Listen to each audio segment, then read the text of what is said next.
Ladies and gentlemen, tonight we step into one of the most shocking, emotionally charged, and psychologically complex murder cases in modern American true crime history, a case filled with obsession, betrayal, manipulation, passion, and a deadly encounter that would captivate the entire nation for years. This is the chilling story behind the question millions still ask: what really happened to Travis Alexander, and how did his life become entangled with a woman who would eventually stand accused of one of the most brutal crimes ever seen in the state of Arizona? Our story begins in 2006, when Travis Alexander, a charismatic, hardworking motivational speaker and devout member of the LDS Church, met a woman named Jodi Arias at a professional conference, a meeting that would alter the course of both their lives forever. Travis, known for his ambition, charm, and determination, was instantly drawn to Jodi's attention, her fascination with him, and her eagerness to follow him into the world of personal growth and faith. Jodi, on the other hand, became captivated, some say obsessed, with Travis's confidence, success, and energy. Their chemistry was undeniable and immediate, and soon after their first encounter, an intense, passionate relationship began. To the outside world, it looked like a whirlwind romance filled with excitement, adventure, and a connection that felt electric. But beneath the surface, cracks were already forming, cracks that would grow deeper and darker with time.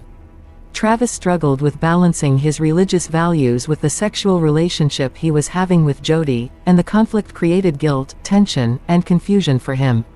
Friends of Travis noticed early on that something about the relationship seemed unbalanced. Jodi appeared overly attached, overly available, and overly invested. She began calling frequently, texting at all hours, and showing up unannounced at Travis's home.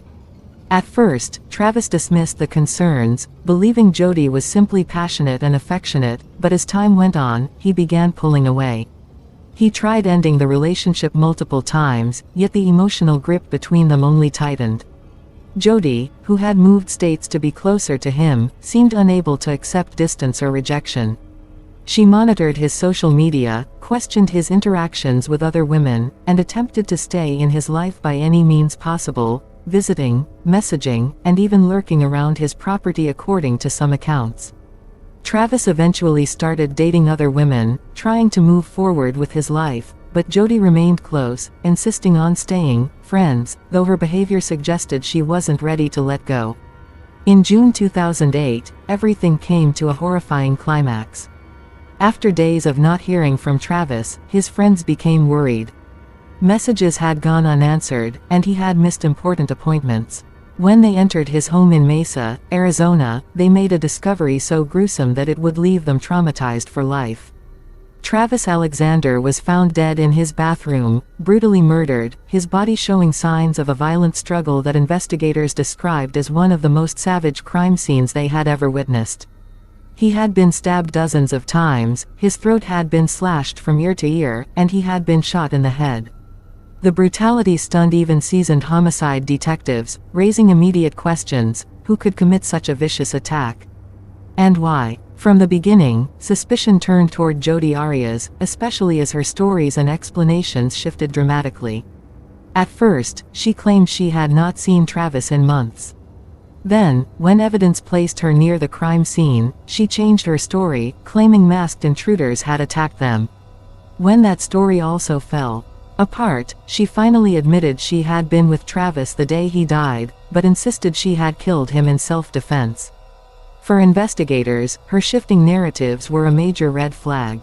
Evidence recovered from the scene, including photographs accidentally taken on Travis's camera, told a very different story. One image showed Travis alive in the shower just minutes before the attack. Another showed moments of chaos. Other evidence included blood traces, hair strands, and a palm print containing both Jodi's blood and Travis's.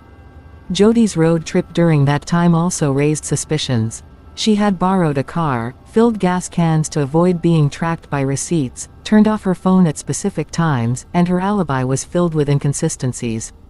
When investigators discovered that the rental car she had returned was missing floor mats and had red stains, the case only grew stronger against her.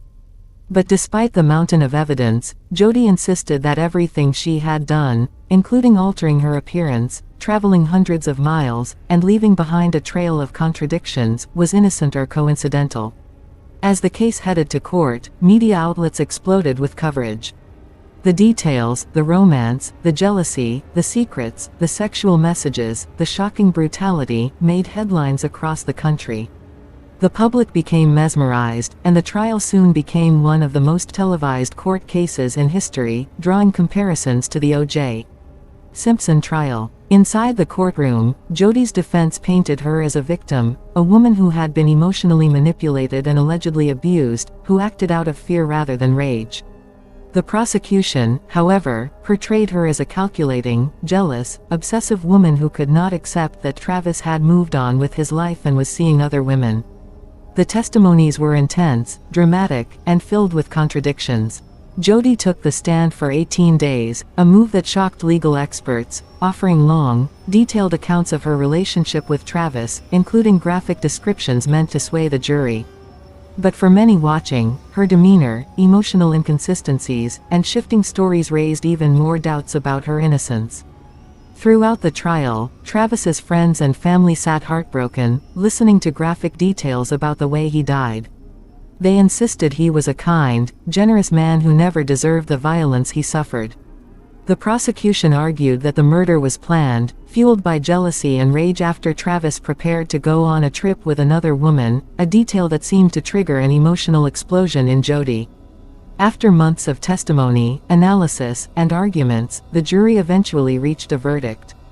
Jodi Arias was found guilty of first-degree murder.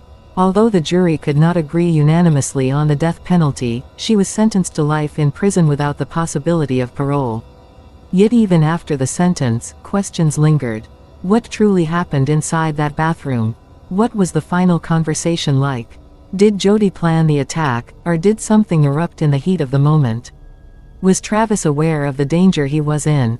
Or did he believe Jodi represented no threat? The tragedy, the psychological complexity, and the emotional devastation of the case continue to spark documentaries, debates, and analysis. Jodi remains in prison, maintaining versions of her story that conflict with evidence. Travis's loved ones continue to mourn him, honoring his memory while trying to move forward from the trauma of losing someone so brutally. Ladies and gentlemen, the story of Travis Alexander and Jodi Arias is a devastating reminder of how love, obsession, jealousy, and emotional instability can collide in the most catastrophic ways. It teaches us about the importance of boundaries, the danger of ignoring red flags, the impact of manipulation, and the tragic consequences that can unfold when a relationship spirals out of control. Thank you for joining me on this journey through one of the most haunting and unforgettable true crime cases in American history. Until next time, stay aware, stay safe, and take care.